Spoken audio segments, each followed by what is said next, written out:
मेरे को पहली बात डालना तुम्हारे लिए, तुम देख लेना, बस काम खत्म।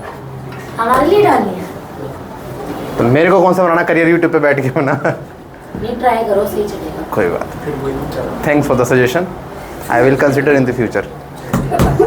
सो बात करते हैं पीसीआर की, जिसका नाम है पॉलीमरेज चेन रिएक्शन।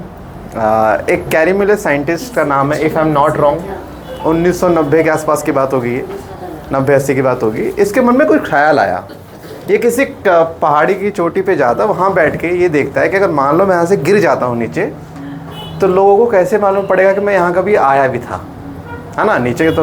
और उसने कहा कि मान लीजिए मेरे सिर्फ एक बाल यहाँ पे, मेरा एक हेयर गिर जाता है, और उस हेयर से उन्हें पता करना है कि मैं यहाँ पर कभी आया भी था। लेकिन एक हेयर फॉलिकल में डीएनए तो बहुत कम होता है, इतना कम डीएनए तो हम ट्रेस भी नहीं कर सकते। तो इसके मन में आया कि इतना कम डीएनए से हम कैसे इन्फॉर्मेशन निकाल सकते हैं डीएनए की।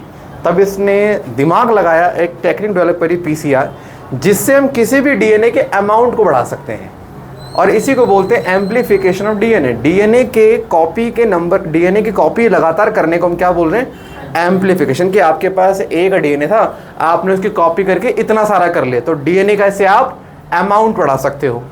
तो इसमें होता क्या, 3 स्टेप होते हैं। पहला स्टेप है denaturation, second step is called annealing, and third step is called extension. पहले स्टेप में हमें जिस डीएनए की कॉपी बनानी है, उस डीएनए को हाई टेम्परेचर दिया जाता है, 90 डिग्री से भी ऊपर का, 94 डिग्री के आसपास का टेम्परेचर दिया जाता है।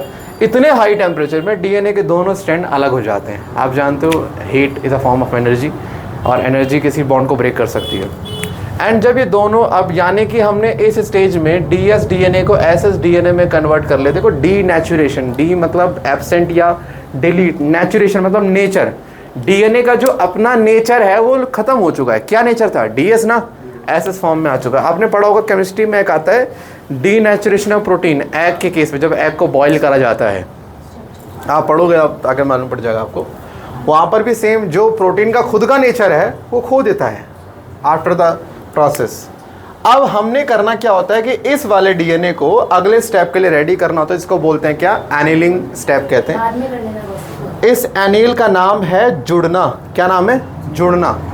अगले स्टेप में प्राइमर्स जुड़ते हैं, तभी नाम का रखेगा एनीलिंग।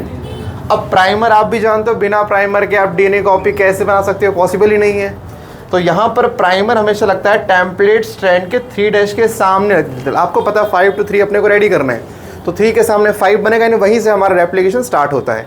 तो एक प्राइमर यहाँ और एक प्राइमर यहाँ। और हाँ, इस प्राइमर का जो नेचर है वो नेचर है ओलिगोन्यूक्लियोटाइड। अब देखो, नेचर से मेरा कहने का मतलब क्या है, आप भी जानते हो प्राइमर के अंदर बहुत सारे बेसिस आया करते हैं। सवाल है कितने बेस, 2, 3, 4, 5, 6, 10, 20, 30 कितने आ सकते हैं। यहाँ पर इस वाले प्राइमर में 2 से लेके 10 न्यूक्लियोटाइड से ज़्यादा नहीं पाए जाते। मिनिमम 2 तो मिलेंगे, मैक्सिमम 10 से ऊपर नहीं मिल सकते। और अगर मैं आपको याद दिलाऊं तो 11th में पढ़ा था, ओलिगो एक नंबर को दर्शाता है, याद है, ओलिगोसैकेराइड। ओलिगो मीन्स 2 से लेके 8 या 2 से लेके 10, इन दोनों के लिए ओलिगो वर्ड आता है। ओलिगो एक नंबर को दिखाता है।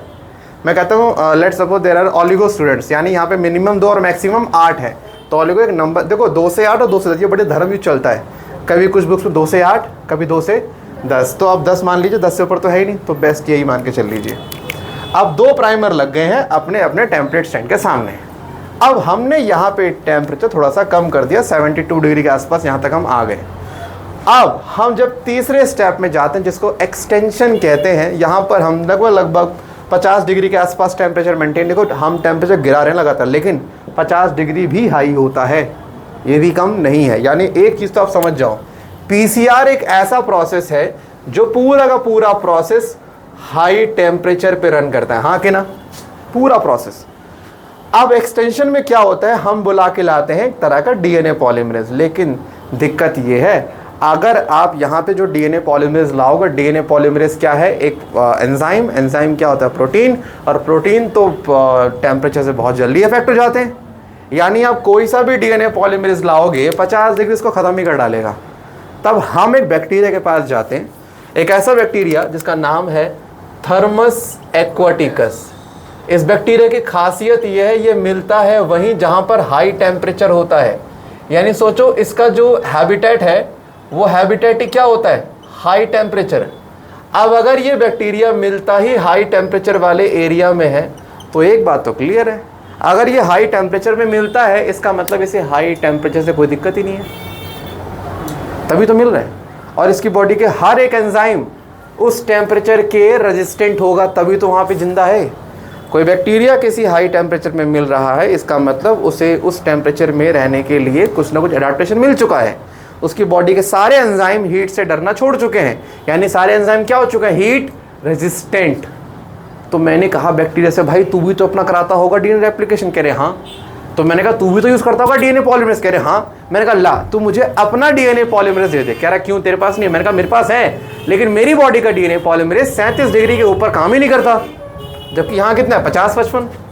तो हम यहाँ पर ह्यूमन का डीएनए पॉलीमरेज ना यूज़ करके इस बैक्टीरिया का डीएनए पॉलीमरेज यूज़ करते हैं, और इसके डीएनए पॉलीमरेज का नाम क्या है, टैग पॉलीमरेज, जिसमें से टी उठाया गया थर्मस से और एक्वाटिका से उठाया गया AQ, तो नाम क्या पड़ेगा, टैग पॉलीमरेज। इसके लिए सबसे पहला स्पेशल पॉइंट क्या है, ये एक थर्मोस्टेबल एंजाइम है, नाम से क्लियर, थर्मो समझा, थर्मस हमेशा हीट के लिए आता, थर्मोडायनेमिक्स, थर्मो हीट, स्टेबल मतलब हीट में भी इसको कुछ फर्क नहीं पड़ता। ये एक थर्मोस्टेबल एंजाइम है, इसीलिए इसको हम यूज़ करते हैं एक्सटेंशन वाले स्टेप में, जो क्या करता है इस प्राइमर के आगे डीएनए कंटिन्यू करता है और इसी को एक्सटेंड करता हुआ एक प्रॉपर डीएनए रेडी कर देता है। और यहाँ पर आपको कोई ओकाज़ा के फ्रैगमेंट नहीं मिलेंगे, क्योंकि यहाँ पे हम पूरा डीएनए एक बार में ओपन कर देते हैं, तो यहाँ पे आपको फ्रैगमेंट का कोई टेंशन नहीं है। अब यहाँ पर जैसे 2 डीएनए बनेंगे, अब इन दोनों डीएनए को दोबारा आप कहाँ लेके जाओ, डीनेचुरेशन में। जैसे इस एक ने 2 डीएनए बनाए हैं, ऐसे वो 2 क्या बनाएंगे, 4। सेम जो 4 बनेंगे फिर से आप यहाँ पर लेकर आओ। यही एनसीईआरटी कहती है कि अगर यही चीज़ आप 30 टाइम्स कर लोगे तो आपको डीएनए की 1 बिलियन कॉपी मिल जाएगी। सोचो एक डीएनए 100 करोड़ डीएनए में तब्दील हो जाएगा महज 30 साइकिल के बाद। और ये पूरा का पूरा प्रोसेस ना एक स्पेशल ट्यूब में चलता है। उस स्पेशल ट्यूब का नाम जानते हो क्या, इफेड्रन ट्यूब बोलते हैं इसको, इफेड्रन ट्यूब। ये एक ट्यूब होती है स्पेशल जिसमें चलता है प्रोसेस, ये पूरा का पूरा पीसीआर। ऐसा नहीं कि ऐसे कल्चर में नहीं, प्रॉपर एक ट्यूब के अंदर ये 3 स्टेप चला जाते हैं, डीनेचुरेशन, एनेलिंग। आपको पता है हम इतना पढ़े इतना भी नहीं आता, नीट में क्वेश्चन आता, पता है सीक्वेंस क्या है पीसीआर का, जस्ट इमेजिन ओनली सीक्वेंस, बताइए किस ऑर्डर में काम होता है।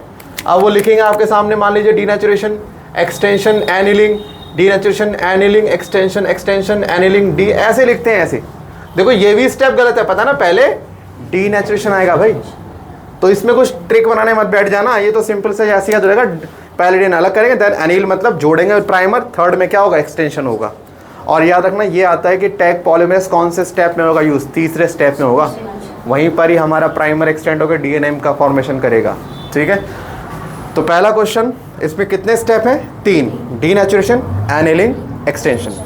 पहले स्टेप में हाई टेम्परेचर देके डीएनए के स्ट्रैंड को अलग करते हैं, सेकंड में प्राइमर जुड़ते हैं। प्राइमर का नेचर ऑलिगोन्यूक्लियोटाइड है, प्राइमर का नाम ऑलिगोन्यूक्लियोटाइड नहीं है। ऑलिगो एक नंबर को दर्शाता है, जो पता नहीं तुम शायद आगे और कितनी बार सुन लोगे। ऑलिगो आज के बाद कहीं भी आता है, मतलब एक है 2 से 10, और ऑलिगो के आगे जो वर्ड लिखा होगा उसके नंबर की बात हो रही होगी। ऑलिगो न्यूक्लियोटाइड यानी न्यूक्लियोटाइड 2 से 8 के बीच, 2 से 10 के बीच में होंगे। ऑलिगो सेक्राइड, सेक्राइड माने शुगर होता है, यानी इसमें शुगर के कितनी होंगे यूनिट, 2 से लेके 10 के बीच में पाई जाती हैं। तो अब ऐसे कर लो, अब कर दे। हाँ,